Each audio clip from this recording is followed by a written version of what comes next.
Saludos. El Centro de Acceso a la Información y la Universidad Interamericana de Puerto Rico, Recinto de Ponce, les da la más cordial bienvenida. Vamos a dar comienzo a la presentación del libro San Germán en Guayanilla, Asentamiento, Instituciones y Vida Cotidiana, 1556-1572. En este momento invitamos a la reverenda Lucy Rosario Medina a ofrecer su invocación para todos los presentes.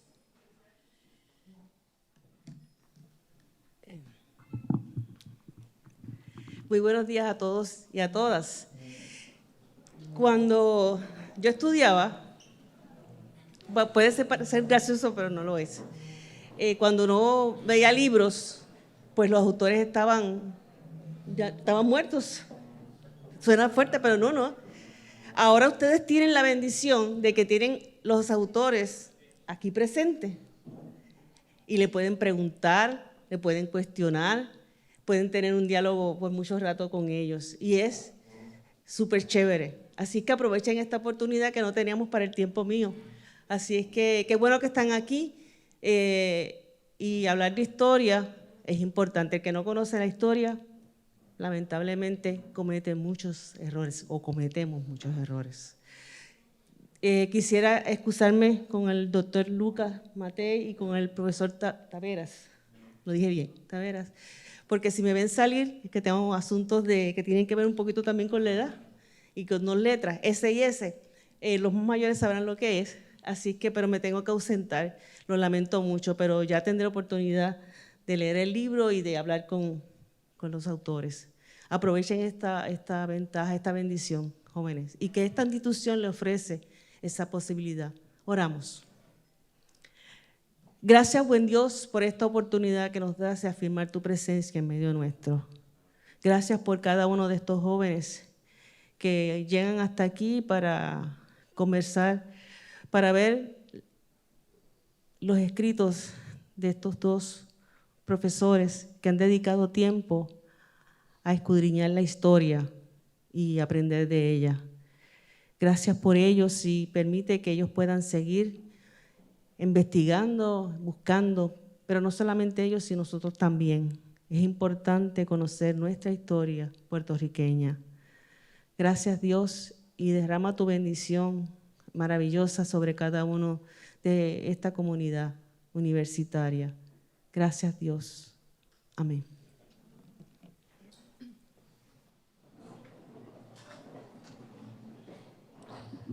Agradecemos a la reverenda por su hermoso mensaje. Muy buenos días, doctora Vilma E. Colón Acosta, rectora del Recinto de Ponce. Doctor Víctor A. Feliberti Ruberté, decano de Asuntos Académicos. Doctora Catherine Rivera González, decana asociada de Asuntos Académicos. Doctora Lisbel M. Correa Suárez, directora del Departamento de Ciencias Pedagógicas, Humanas y Sociales. Doctor Lucas Matei Rodríguez, catedrático de Historia. Doctor José Aridio Taveras de León, sacerdote de la Orden de los Agustinos y estudiante del programa doctoral.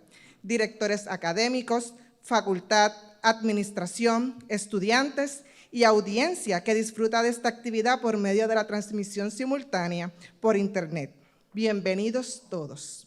Es con sumo placer que les presento a la doctora Vilma E. Colón Acosta, rectora del Recinto de Ponce de la Universidad Interamericana de Puerto Rico, quien se dirigirá a ustedes en un saludo.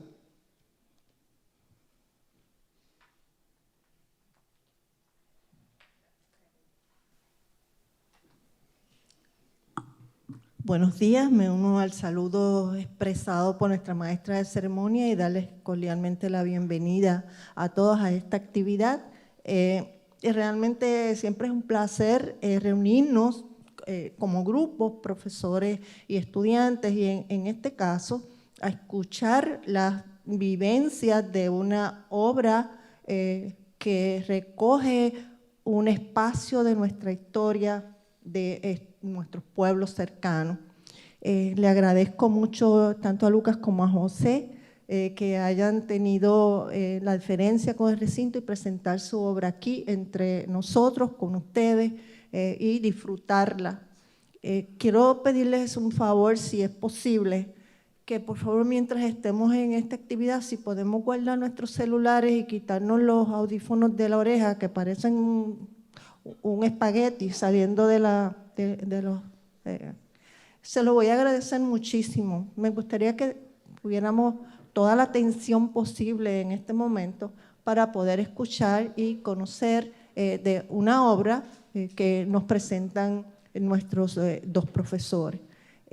Así que un favor especial, ¿verdad?, para poder recoger todo lo que ellos nos van a contar sobre sus vivencias en la producción de esta obra. Así que les agradezco mucho, les doy la bienvenida a todos y que disfruten de esta actividad. Y hay asientos, chicos, si quieren sentarse.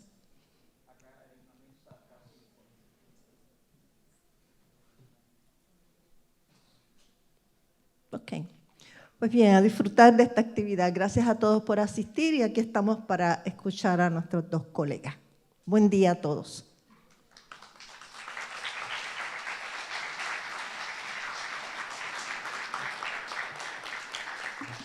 Agradecemos a la doctora Colón por su saludo. Ahora tengo el gusto de presentarles al doctor Víctor A. Feliberti Ruberte, decano de Asuntos Académicos, quien nos brindará una exposición del libro que hoy presentamos.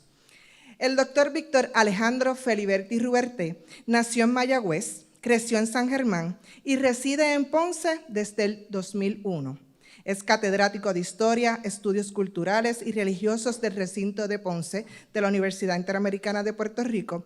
Fue decano de Administración y actualmente es decano de Asuntos Académicos.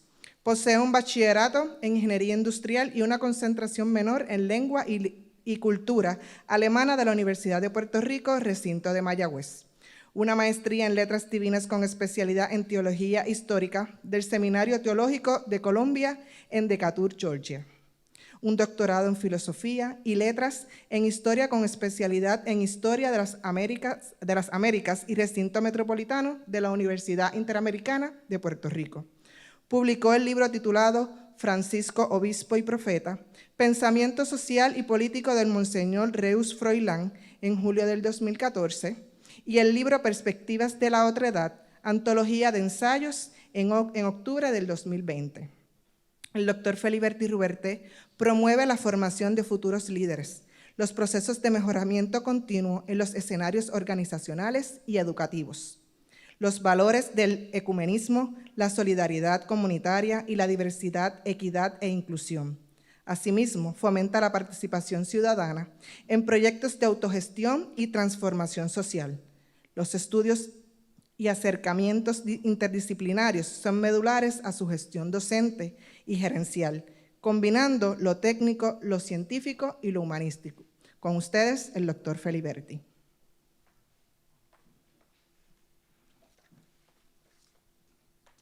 Muchas gracias, Karina. Muy buenos días tengan todos, todas, todos. Para mí, ciertamente es un honor estar en esta posición como presentador del libro. Déjame ver. Ahora sí, ya. Ok. Como amante de la historia, ha sido un honor tener la oportunidad de reseñar el libro titulado San Germán en Guayanilla, Asentamiento, Instituciones y Vida Cotidiana, 1556 a 1572, de los doctores José Aridio Taveras de León y Lucas Matei Rodríguez, publicado por Palibrio. De otra parte, como sangermeño, ciertamente ha sido un deleite explorar el periodo incipiente de 16 años del asentamiento de la villa de San Germán en Guayanilla, que constituye la delimitación cronológica y el panorama que abarca esta formidable obra histórica. Cabe señalarse que la presentación ocurre en el contexto de la celebración de la Semana de la Puertorriqueñidad y que tanto el Departamento de Educación de Puerto Rico como el Instituto de Cultura Puertorriqueña dedican este año esta celebración a los 450 años de fundación de San Germán, bajo el lema Enseñanza de la microhistoria para la reconstrucción de la memoria colectiva de las comunidades. Este libro nos presenta etapas previas a la historia de la ciudad de San Germán, una historia que comenzó mucho antes del 12 de agosto de 1573, que es la fecha que se utiliza para marcar la fundación del pueblo de San Germán de Auxerre en su ubicación actual. Precisamente una variación en el enfoque de la mirada del macro al micro innegablemente faculta al historiador o a la historiadora para darse cuenta de los detalles que suelen ser obviados en las historias mundiales, nacionales, regionales o temáticas. El encumbrar lo particular sobre lo general subvierte el esquema dominante para así sugerir otra mirada al entorno y a sus sujetos. Por consiguiente, la microhistoria es el género historiográfico apropiado para el análisis de lo heterodoxo, lo raro, lo extraño, lo poco contado. En este caso, para el estudio de una villa en el siglo XVI con poco más de 300 habitantes. Los doctores José Aridio Taveras y Lucas Matei han investigado minuciosamente documentos del siglo XVI a lo largo de 8 capítulos. Nos presentan la historia de la villa de San Germán en Guadianilla. Matei y Taveras se han centrado en documentar el asentamiento en esa ensenada durante el periodo de 1556 al 73.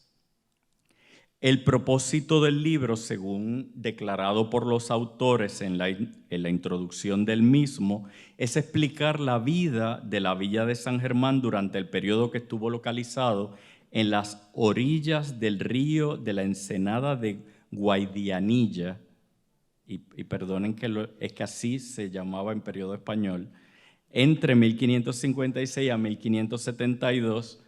De igual modo, incluyen 5 objetivos que dirigen la investigación que luego da fruto a la obra que les presentamos.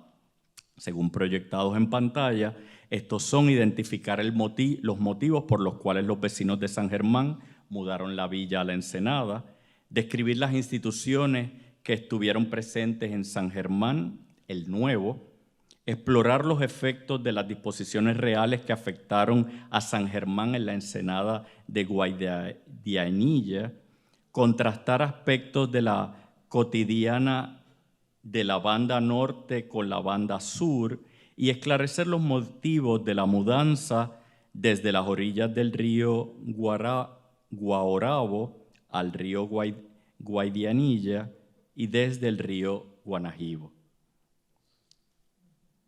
En términos de la estructura y el formato, la presente obra consta de una introducción, 8 capítulos, una conclusión, contiene 308 páginas, 15 tablas, 8 figuras, así como una amplísima bibliografía con fuentes primarias y secundarias.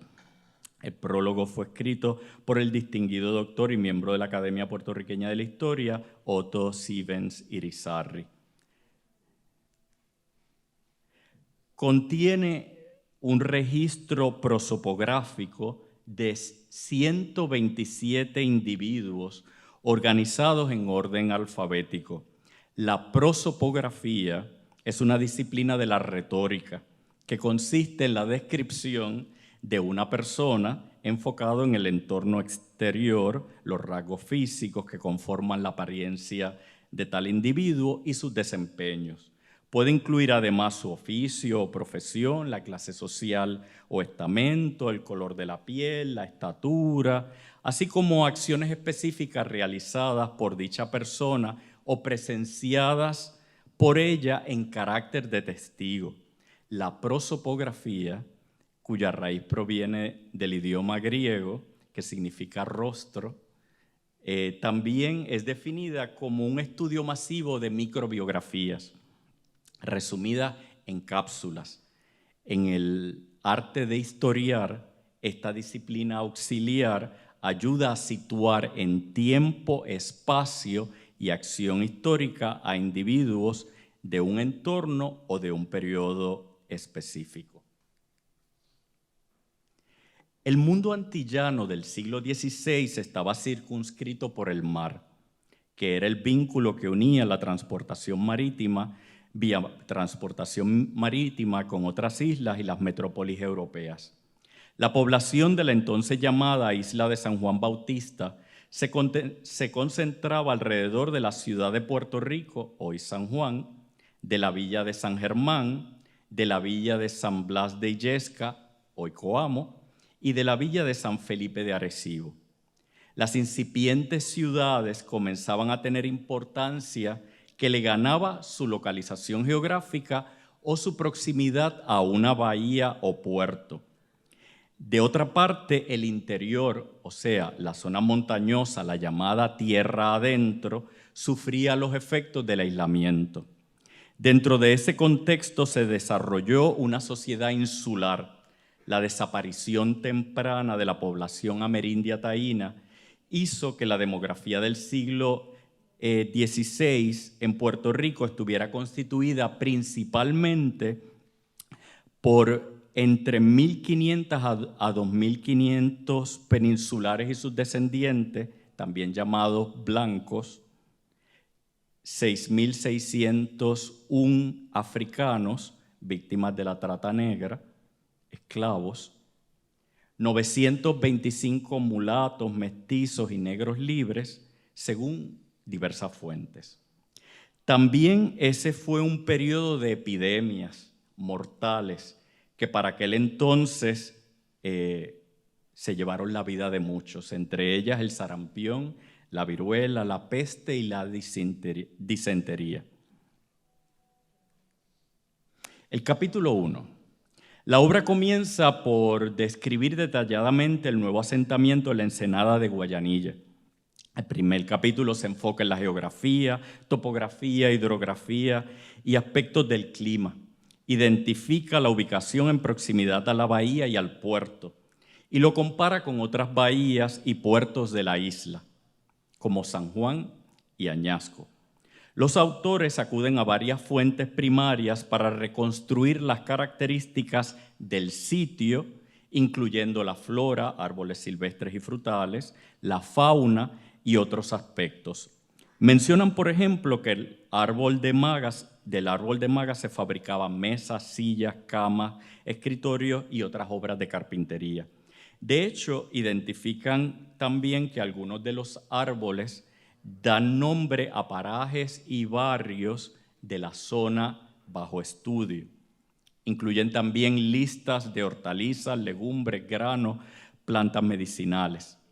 Señalan que los ganados y animales traídos de España, a saber, vacas, caballos, yeguas, ovejas, cerdos, cabras, perros, etc., se habían adaptado al clima y proliferado. Presentaron los 9 elementos que justificaron la decisión de los vecinos para relocalizar la sede de la villa del partido de San Germán a la ensenada de Guayanilla. En primer lugar, la ubicación geográfica, las distancias marítimas desempeñaron un papel esencial ciertamente en esta decisión.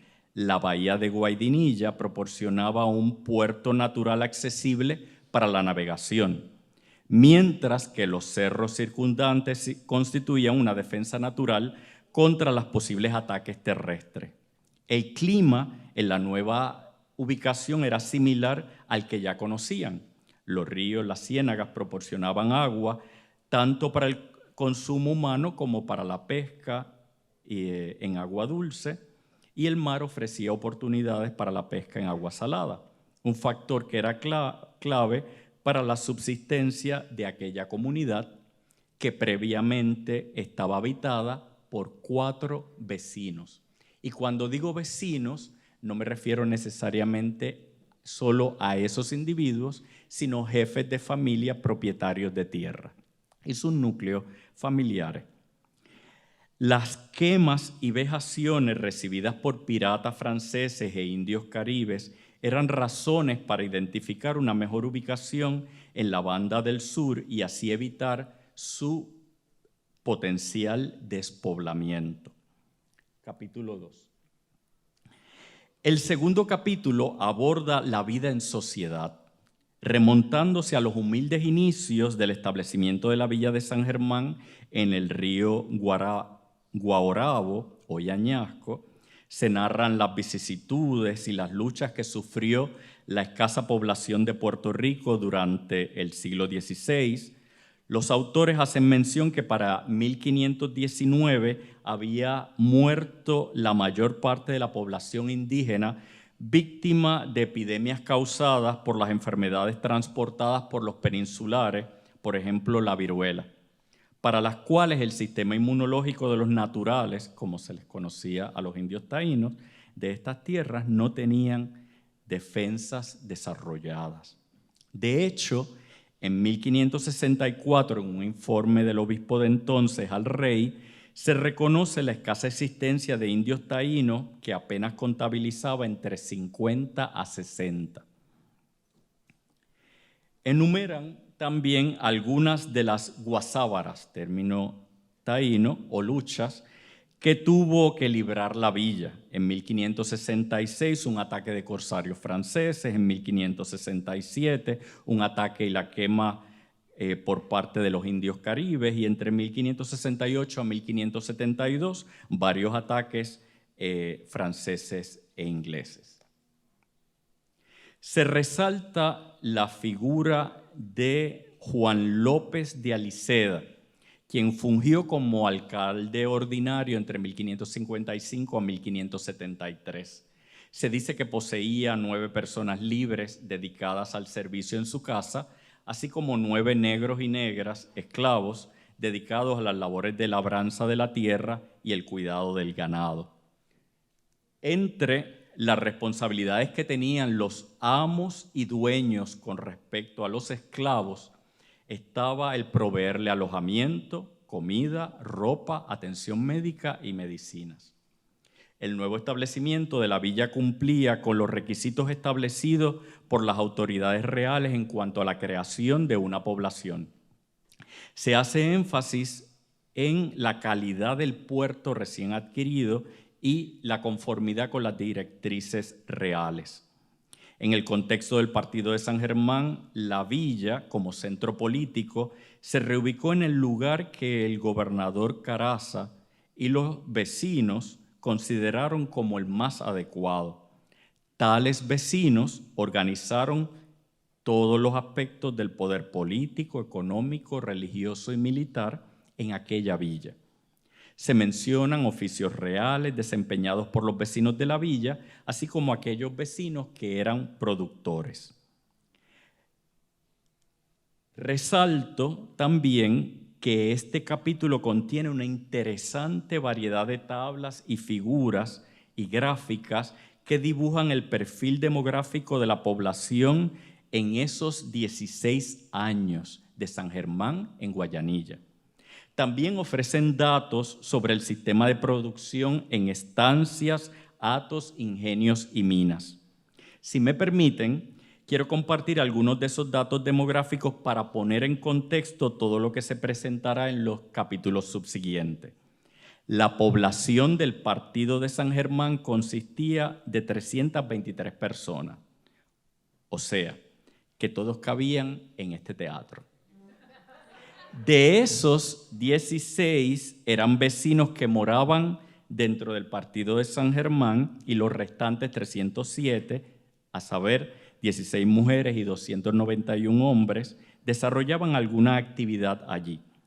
De los 307 individuos, 112 eran peninsulares o sus descendientes, de los cuales 73 eran vecinos, es decir, tenían propiedades, y 40 eran estantes, habitaban, trabajaban allí. 192 eran negros esclavos. De estos, 183 eran hombres y 9 mujeres, un mulato esclavo y 2 indios libres. Durante el periodo de los 16 años, 1556 a 1572, se identifican 4 nacimientos: un blanco, un negro, el mulato y un indio. Solamente se tiene registro de los nombres de los blancos y las blancas, ¿verdad? Y de uno de los indios por casualidad, llamado Juan Mateo, en que aparece su referencia por su participación en ciertos sucesos. En el capítulo 3, que se enfoca en la administración y el gobierno de la villa de San Germán, se detallan los cargos y se describe el desempeño de estos. Se explica el sistema legal conocido como fuero juzgo, codificado en 12 libros que compilaban las leyes y costumbres por temas. Se menciona el ejercicio del pregón público en las 4 calles de la plaza, para comunicar en alta voz cualquier ley nueva. El sistema de comunicación de entonces. Se hace también hincapié en la conducta inapropiada de gobernantes, por ejemplo, de Bahamonde de Lugo en 1568, quien actuó al margen de la ley en el comercio de los cueros, y lo cual resalta la presencia de la corrupción gubernamental desde ese entonces. Sí. Perdón. Me parece interesante también mencionar los oficios ordinarios del gobierno, adscritos al gobernador. Resaltar uno que me pareció algo curioso. Estos son, primero, asuntos eclesiásticos, que básicamente consistía en propiciar toda la actividad religiosa fuera llevado a cabo según el fiel cumplimiento de las disposiciones del rey, quien era el patrono de la Iglesia en las Américas. Segundo, cumplir y hacer cumplir las ordenanzas reales. Tercero, visitar los lugares y pueblos, villas bajo su jurisdicción. Cuarto, realizar obras públicas, entiéndase caminos, carreteras, villas, etcétera, calles, puentes. Quinto, acatar las ordenanzas de la villa. Y sexto, aquí el dato que me parece interesante, castigar los pecados públicos. Séptimo, realizar las condenaciones o multas que se les aplicaban en los tribunales de primera instancia, entre otras funciones. Imagínese de momento al gobernador de turno, hoy día, a cargo del castigo de los pecados públicos.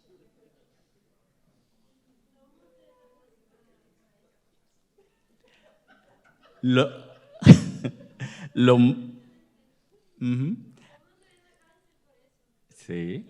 Los más comunes de la época que se ganaban tales sanciones eran la usura, el amancebamiento, la adivinación, la blasfemia, juegos ilícitos, robos, salteamientos, entre muchos otros delitos y pecados. Lo importante para el castigo es que fuera público, conocido. Los autores también describen los demás oficios reales, sus funciones y los incumbentes con sus respectivos años de servicio público. El cabildo, una institución importante, era la reunión del gobernador con el conjunto de regidores para llevar a cabo las funciones deliberativas y legislativas, algo como unicameral.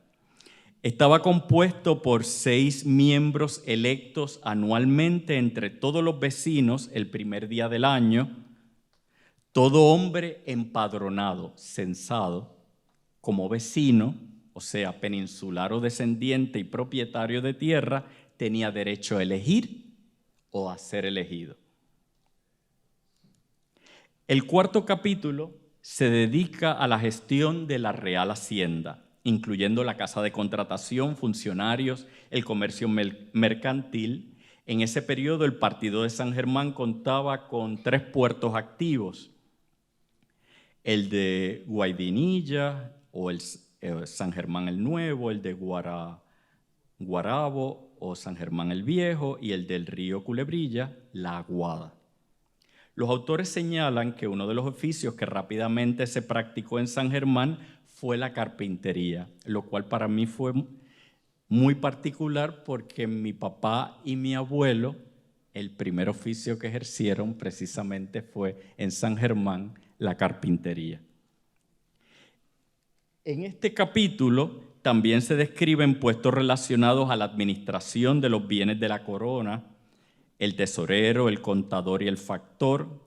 Se mencionan y explican los distintos libros o registros, el libro de acuerdos, que era el que reseñaba las decisiones, el libro de los libramientos, hoy día le llamaríamos un libro de nóminas y salarios, el de cobros, que registraba los negocios y el comercio, el de recibimiento, que resumía el ingreso del erario, y cada oficial también tenía su propio libro.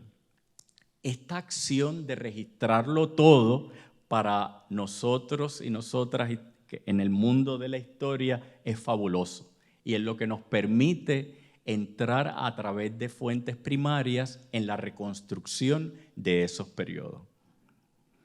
También se reseñan los distintos controles, el portuario, que era de carga y descarga en el puerto, el de tripulación, que incluía el flujo de personas con el registro del nombre y la autenticación de que el individuo correspondiera a ese nombre, el control fiscal y el de mercancías. Y el de mercancías se medía entre el último puerto de España y el primer puerto en las Américas.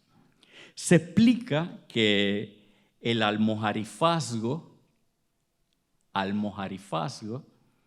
era el impuesto que se debía pagar por el traslado de las mercancías de un puerto a otro, que consistía de 7.5 del valor de tasación de la mercancía. Nótese que tanto el cálculo como el pago de dicho impuesto debía ocurrir delante de los oficiales, lo cual aumentaba la transparencia y trataba de evitar así la evasión y los chanchullos. Los autores reseñan varios ejemplos de casos con sus respectivos procesos y la adjudicación del monto a pagar. Se indica que durante el periodo de 1560 a 1562 solamente entraron al puerto cinco barcos. Las principales fuentes de ingreso eran los cueros, el azúcar del ingenio de San Juan de Palma, que era parte del partido de San Germán, las penas de cámara impuestas por los delitos, algunas de las que les hablé ahorita, y el almojarifazgo. También la cuarta del diezmo y las primicias eclesiales de la parroquia Santa María de los Remedios de San Germán. ¿Cómo?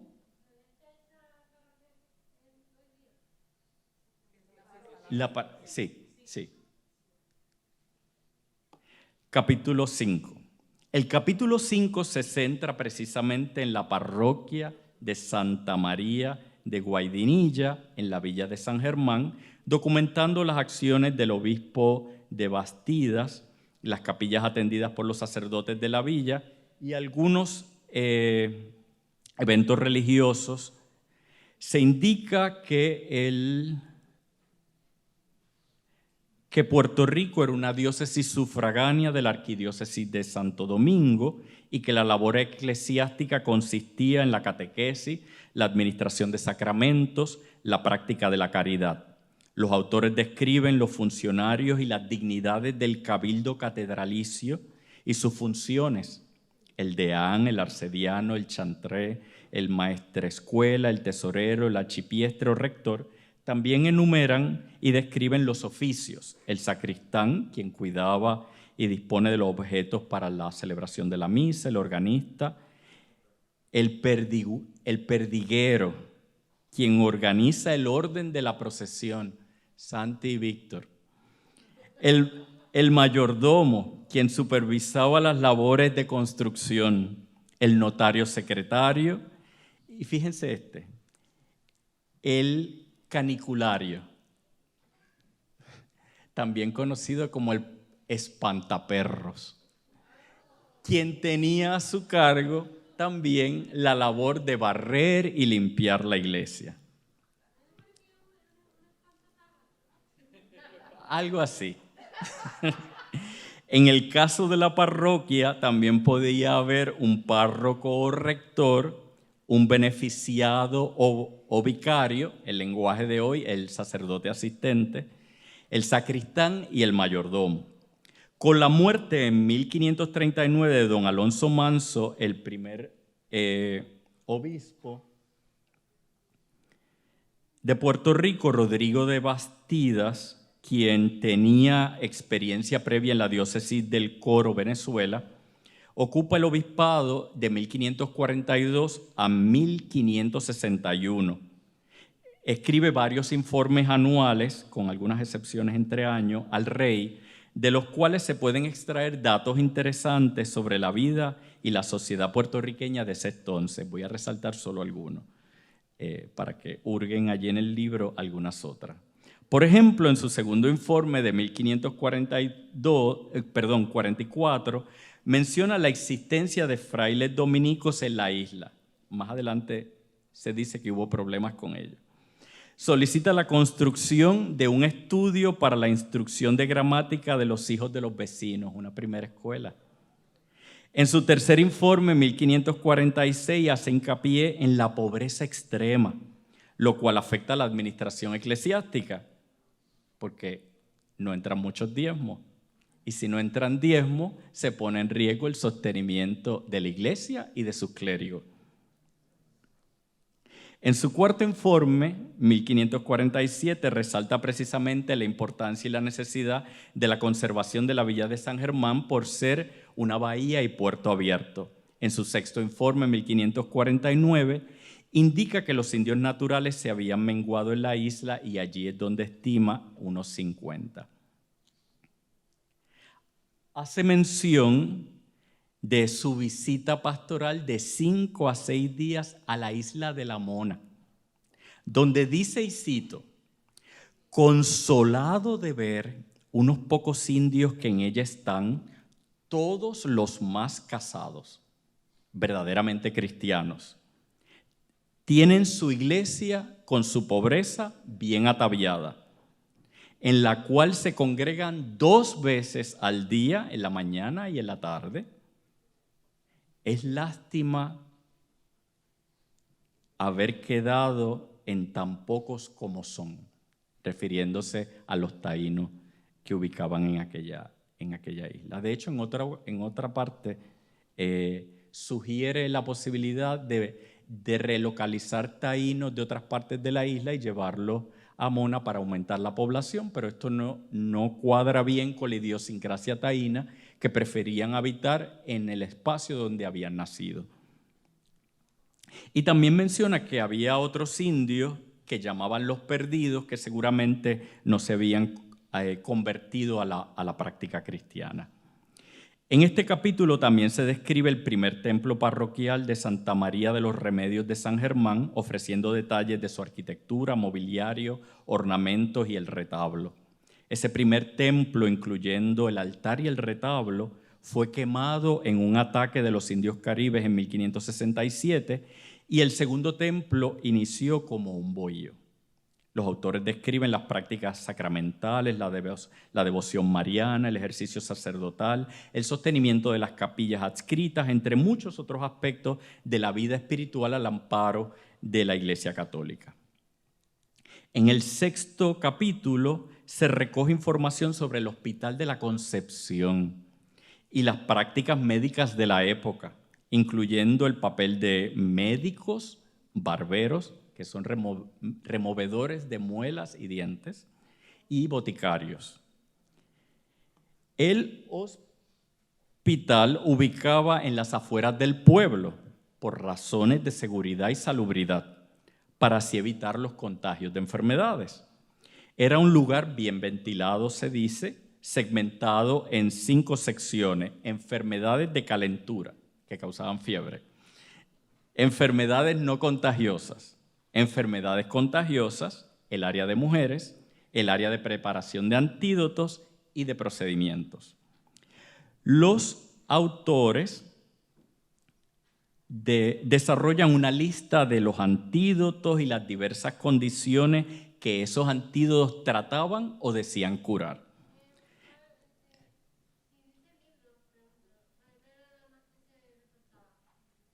¿Cuál era la más? Enfermedad.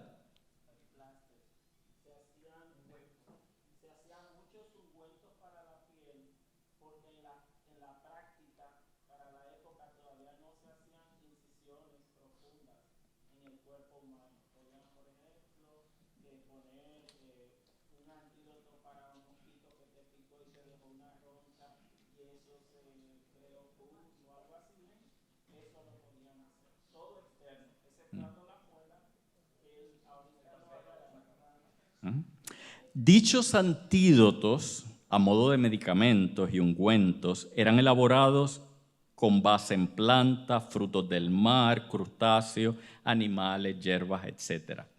Finalmente, este capítulo resalta la función social del hospital y las responsabilidades de la cofradía que cuidaba por su buen funcionamiento.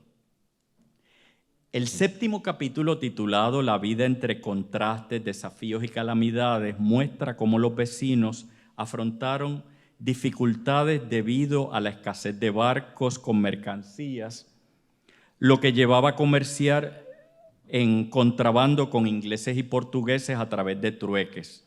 Se presenta un cuadro del costo de vida basado en listas de productos y sus precios.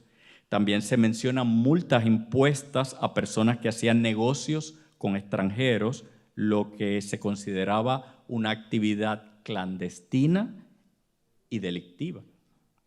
Cabe señalarse que se reconoce la presencia también de ciertas mujeres propietarias. Entre las dificultades reseñadas durante el periodo de 16 años de San Germán en Guayanilla se menciona la amenaza del despoblamiento, el azote de un huracán en 1563 que afectó el abastecimiento de alimentos, causando incluso hambruna en ciertas partes, la falta de mano de obra, el escape de ganado al monte, la ausencia de barcos, entre otros. Ciertas analogías con el tiempo presente se pueden trazar. El octavo y último capítulo se enfoca en la defensa de la villa contra los ataques de corsarios franceses, ingleses y de los indios caribes. Los autores describen la milicia ciudadana creada en 1543 y organizada por los vecinos, sus puestos y sus roles: gente a caballo, los piqueros que utilizaban lanza, los arcabuceros que utilizaban el cañón, la pólvora y las balas de plomo fundido, los ballesteros, una especie de lanzaflechas o dardos con una ballesta, y los rodeleros que se defendían con un escudo. Asimismo, describen varios de los ataques, las pérdidas, las destrucciones y la toma de rehenes. Señalan las implicaciones que tuvo la guerra entre España y Francia y cierra esta historia con el traslado de la villa a las lomas de Santa Marta a partir de 1572 para precisamente aumentar la seguridad y traer más sosiego a la vida cotidiana. En palabras de los autores, y cito, aspiraban a criar y educar a sus hijos sin el peligro continuo de ataques, así cultivar la tierra y el ganado. El alma que dará vida al nuevo pueblo, decían, es la iglesia. Por eso lo primero en lo que se debían encomendar era en desarrollarla. Cierro con estos comentarios generales.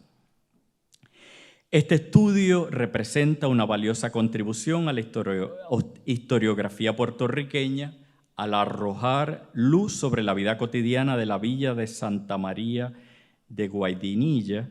Felicito a los doctores Taveras de León y Matei Rodríguez, pues han llenado un vacío en la investigación histórica y han proporcionado una visión detallada del periodo estudiado en la región sureste de Puerto Rico.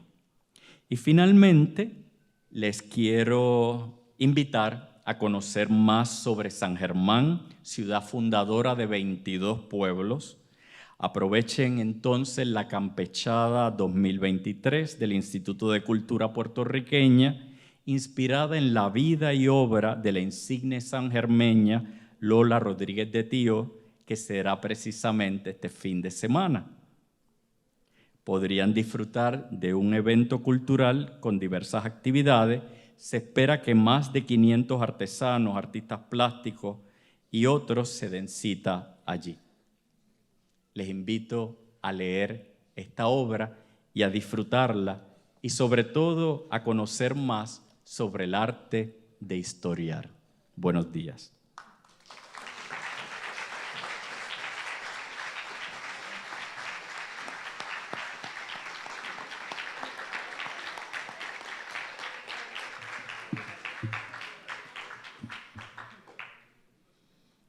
Agradecemos al doctor Feliberti Ruberté por esa majestuosa exposición que ha hecho.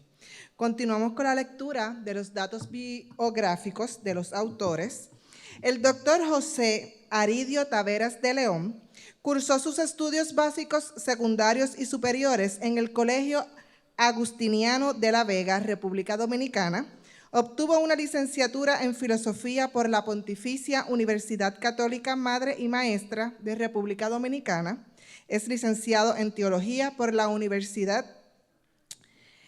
Pontificia de Comillas. Especialista en Planificación y Gestión de Centros Educativos en la Universidad Católica Santo Domingo, República Dominicana. Y en esa misma universidad se graduó de Maestría en Planificación y Gestión de la Educación. Es doctor en Historia por el Centro de Estudios Avanzados de Puerto Rico y el Caribe, autor de diversos libros de historia puertorriqueña, entre los que están San Germán, Comunidad, Parroquia y Misión, 1512-1556, y Las Gentes de San Germán, Análisis prosopográfico, Demografía y Vecinos, 1512 a 1556. En la actualidad está investigando sobre el asentamiento de San Germán en las Lomas de Santa Marta, 1572-1619. Continuamos con el doctor Lucas Matei Rodríguez, quien posee un doctorado en Filosofía y Letras en Historia de América de la Universidad de Valladolid, una maestría en Artes en Historia y Estudios Puertorriqueños del Centro de Estudios Avanzados de Puerto Rico y el Caribe y un bachillerato en Educación Secundaria en Historia de la Universidad Católica de Puerto Rico. Es catedrático de Historia en la Universidad Interamericana de Puerto Rico. Como académico, investiga y ha publicado sobre historia desde la perspectiva social, económica, política y cultural. Entre sus publicaciones y trabajos creativos se destacan La Sociedad Económica de Amigos del País de Puerto Rico, verdadero registro de la mentalidad puertorriqueña, Las Hermanas Dominicas de Fátima, una congregación para nuestros tiempos, Costumbres y Tradiciones, manifestaciones del folclore puertorriqueño, La Revolución Puertorriqueña de 1868, en búsqueda de una verdad objetiva, La participación de la Iglesia en el Grito de Lares, retos y desafíos ante una sociedad convulsa, Cartas y mensajes del obispo, herencia episcopal de Monseñor James E. McManus, Muñoz Marín y Rómulo Betancourt en la perspectiva latinoamericana, sus discursos populistas. Con ustedes dejo a los autores.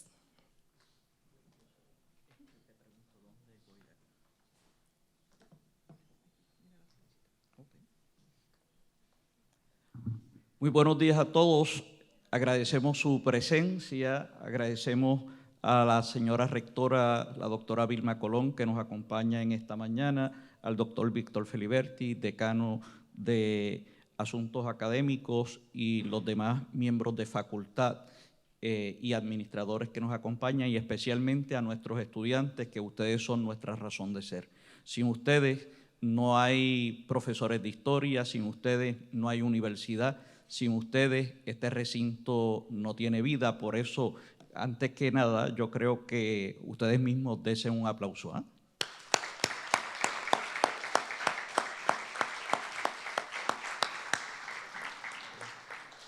Bien,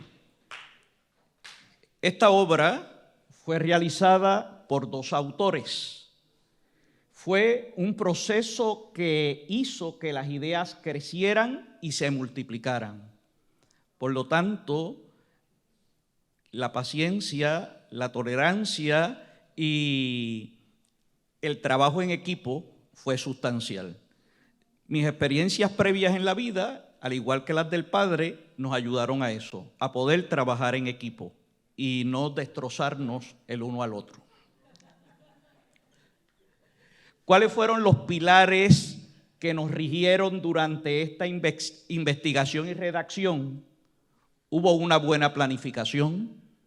Este trabajo nos tomó 4 años y medio realizarlo. O sea, esto no fue un ventetú. 4 años y medio planificando, trabajando, investigando y redactando. Y los que son miembros de facultad saben lo difícil que es tener la carga académica, investigar y redactar, y 4 años y medio en esa tarea no fue nada fácil. En segundo lugar, existió un respeto mutuo entre José Aridio y este servidor. José Aridio, yo fui lector de su tesis doctoral, por lo tanto fue indirectamente estudiante mío, pero son de esos estudiantes que realmente vale la pena tener y que brillan como muchos de ustedes. Otra cosa, existió un diálogo transparente cuando las ideas entraban en choque, nos sentábamos, él muy tolerante y muy astuto, en ocasiones hacía prevalecer sus puntos de vista de una forma muy sabia y muy astuta. Cuando yo decía, yo no quiero eso en el libro, él decía, vamos a dejarlo a un lado, tranquilo, que ya tú verás en lo que madura. Y eventualmente, cuando yo le traía el asunto, decía, eso ya está resuelto. Bien. Y por último, fue muy duro la etapa constante de corrección. No somos perfectos y tuvimos que enfrentar grandes retos en el desarrollo de este libro. Esta investigación está fundamentada en fuentes primarias del Archivo General de Indias en Sevilla, España. Por lo tanto, prácticamente el documento que ustedes van a tener en la mano tiene fuentes sumamente reveladoras que nadie las había visto anteriormente. ¿Cuáles fueron nuestros mayores retos? Los siguientes: localizar los documentos necesarios, leer, entender e interpretar los documentos del siglo XVI y transcribir y estudiar minuciosamente esos documentos. Quise ponerle allí una copia de la lectura que tuvimos que realizar para que ustedes ahora en su libro lo tengan sumamente digerido. Esa es la escritura, jóvenes, del siglo XVI. Es correcto. Yo no soy especialista en paleografía, pero el padre Aridio es especialista en paleografía, y esos garabatos que usted ve allí, él los pudo descifrar. Y no solo los descifró, sino que los transcribió. Ahora bien, el documento que ustedes van a tener en las manos, nosotros examinamos distintos expedientes y hubo expedientes que nada más y nada menos tenían entre 500 y 600 páginas. Por lo tanto, usted se imagina leer y entender y transcribir 600 o 700 páginas escritas de esa manera. Bien. Es correcto, en 300 y pico de páginas quedó resumido prácticamente sacando la esencia. Vamos a hablar un poco de la obra desde sus entrañas. En esencia, el doctor Feliberti cubrió prácticamente todo. Nosotros vamos a ir a lo específico.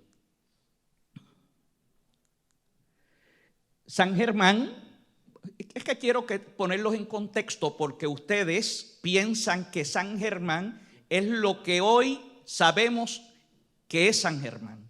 Y no necesariamente fue así. En el 1512, a las orillas de la ribera del río Guaurabo, ubicado en lo que hoy comprende el pueblo de Añasco, allí fue donde nació San Germán. Si ustedes ven este mapa, pueden ver que San Germán estaba al oeste de Puerto Rico.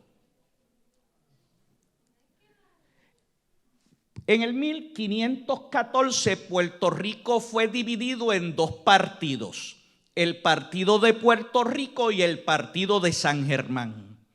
Partidos eran unos entes administrativos para que el gobernador pudiese gobernar mejor la isla.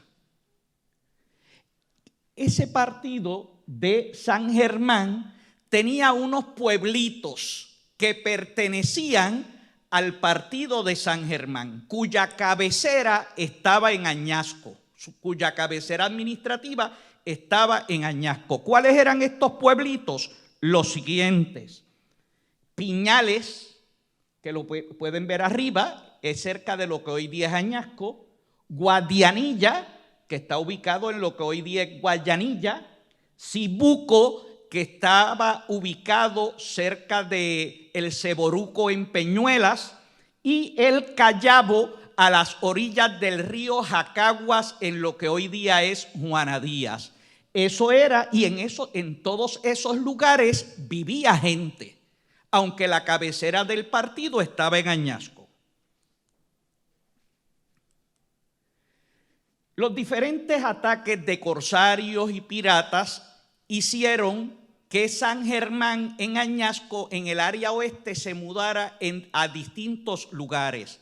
Fueron a parar a un lugar que se llamaba San Francisco de la Guada y luego se fueron moviendo hasta que llegaron a Guayanilla. ¿Por qué llegaron a Guayanilla? Por una real cédula. El rey dijo: esta gente no están en un lugar seguro, deben de ir a un lugar seguro. ¿Qué buscaban? Las ordenanzas reales lo establecieron, buscaban seguridad, buscaban defensa y subsistencia ante los distintos desafíos.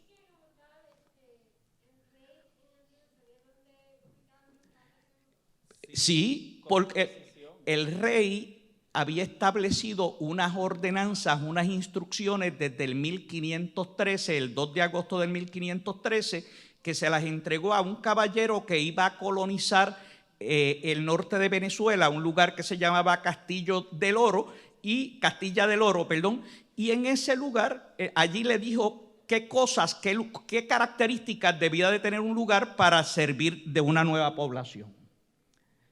En primer lugar, nosotros investigamos la geografía de Guayanilla para saber por qué escogieron ese lugar. La geografía, como señaló el doctor Feliberti, poseía unas características particulares de flora, fauna y ubicación y calado de la bahía.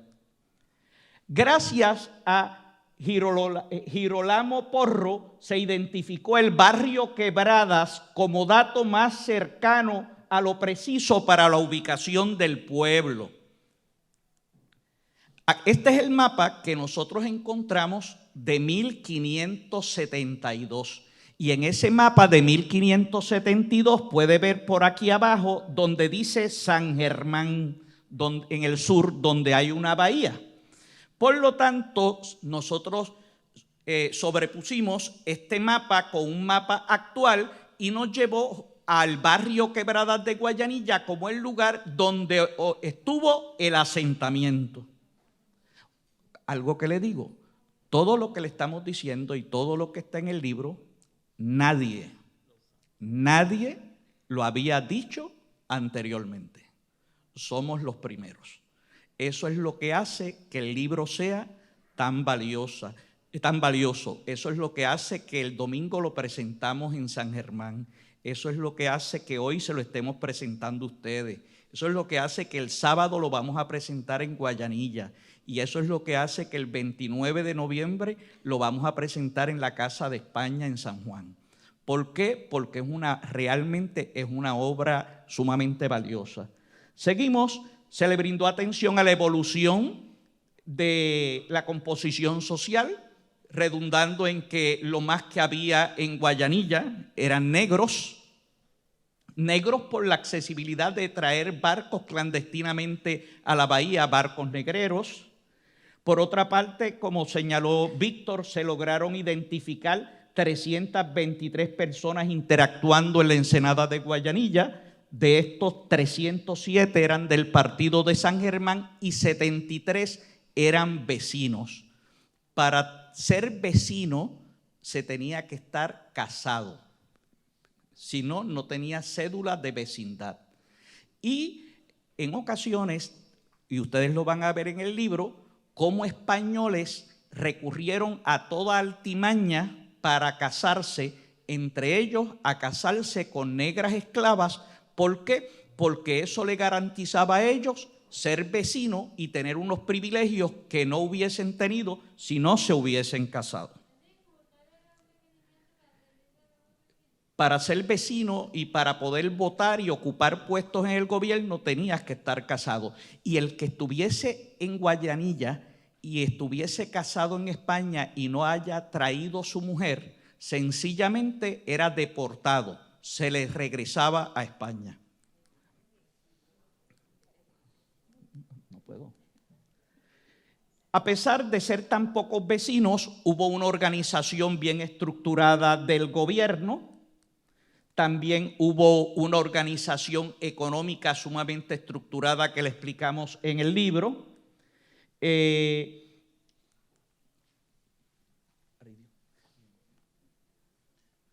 Lo primero que quiero decirles es que yo soy uno de ustedes.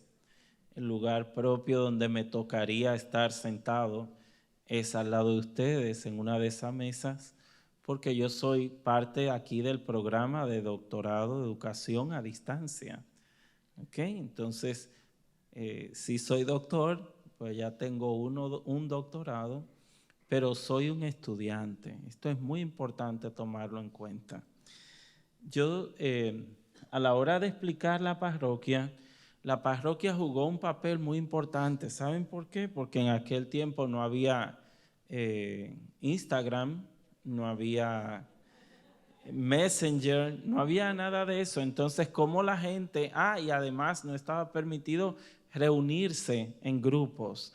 ¿Cómo lo lograban hacer? La iglesia, la gente iba todos los días a misa, iba además los domingos a la misa y allí hablaban los problemas que acontecían dentro de la comunidad. ¿Ok? Ahí se hablaban y se resolvían. En la iglesia había una cofradía. Y la cofradía era la que atendía el hospital. El hospital tenía bajo su jurisdicción el tema de la salud, del que muy bien nos expuso el doctor Feliberti. ¿Qué hacían los miembros de la cofradía? Juntaban chavitos para comprar medicinas, en algunas ocasiones para pagar al médico, en otras ocasiones pues se ponían de acuerdo en qué curaciones se iban a hacer o cómo iban a sanear. Por ejemplo, cuando vienen gripe fuerte, cómo entre todos iban a colaborar para sanear. En ese tiempo no habían hoteles. Por ejemplo, si yo voy a San Juan, allá está el Hotel El Convento y me quedo unos cuantos días en el Hotel El Convento. Pues no habían hoteles, así que donde iba la gente a hospedarse era al hospital, por eso el nombre. Tenía las dos funciones sociales. Era el hospital donde se hospedaban la gente que estaba de visita y era el hospital donde se sanaba a los enfermos. Muy bien explicaba el doctor Feliberti cada una de esas funciones.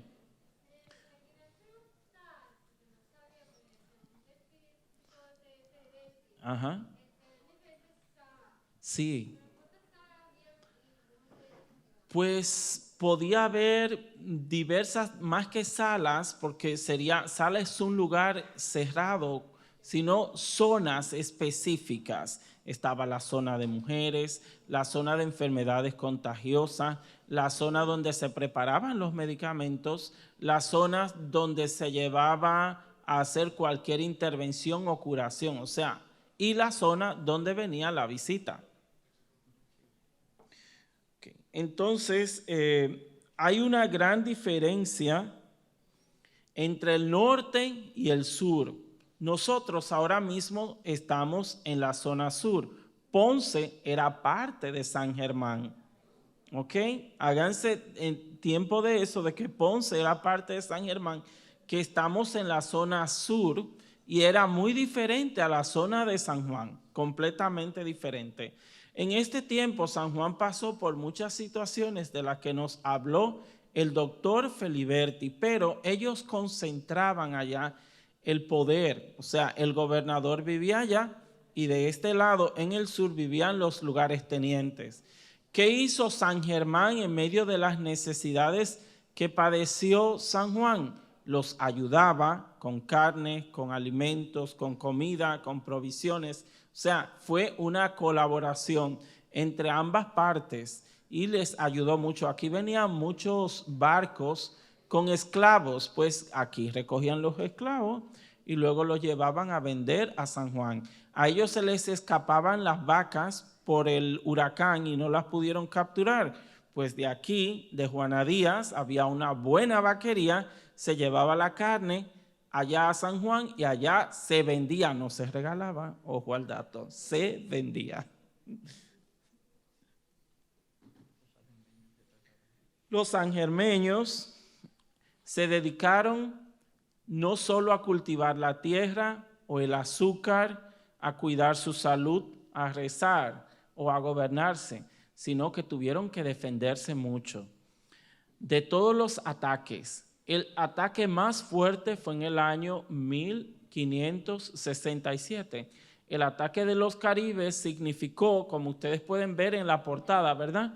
Se ven unos indios abajo quemando todo el pueblo. En el ataque caribe se quemó todo el pueblo y ellos tuvieron que restablecer el pueblo desde cero, desde abajo. Lo hicieron, pero no con el mismo potencial que antes tenía. Esto se debe, pues, a que estaban analizando si se quedaban ahí o se iban a otro sitio. Al final, el rey determinó trasladarlo. Muy importante eso. Es el rey quien determina que se muden a otro lugar. No es que muchas veces se dice, no, porque ellos vinieron huyendo de los piratas. No fue así. Se trasladaron.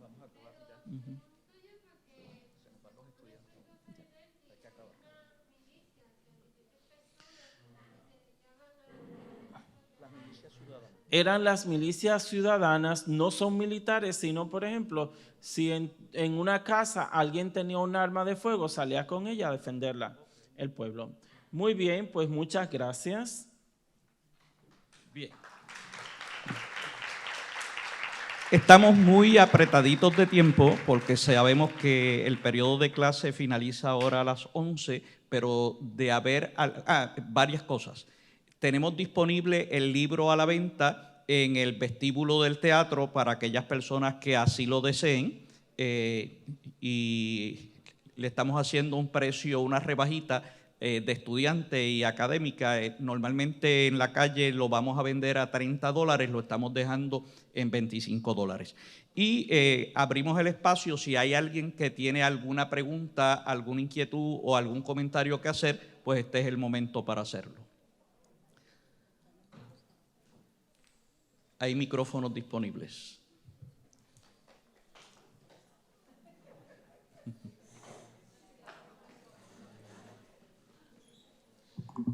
Una última pregunta, pues yo vi que cuando Felipe estaba explicando algo de los niños, ¿ellos se quedaban en la casa o también iban a la guerra, como tal de la iglesia? Los niños normalmente el proceso educativo se llevaba a cabo en cada estancia, cada hacienda, y también la educación se llevaba allí. Nacían muy pocos, había muy pocos niños identificados en la villa de San Germán, y la iglesia tenía un rol bien protagónico con la enseñanza de la catequesis, que a los niños se les enseñaba en la mañana y a los adultos en la tarde. ¿Alguna otra pregunta? Pues le agradecemos su presencia en la actividad. Le dejo a Karina para finalizar el acto. Gracias.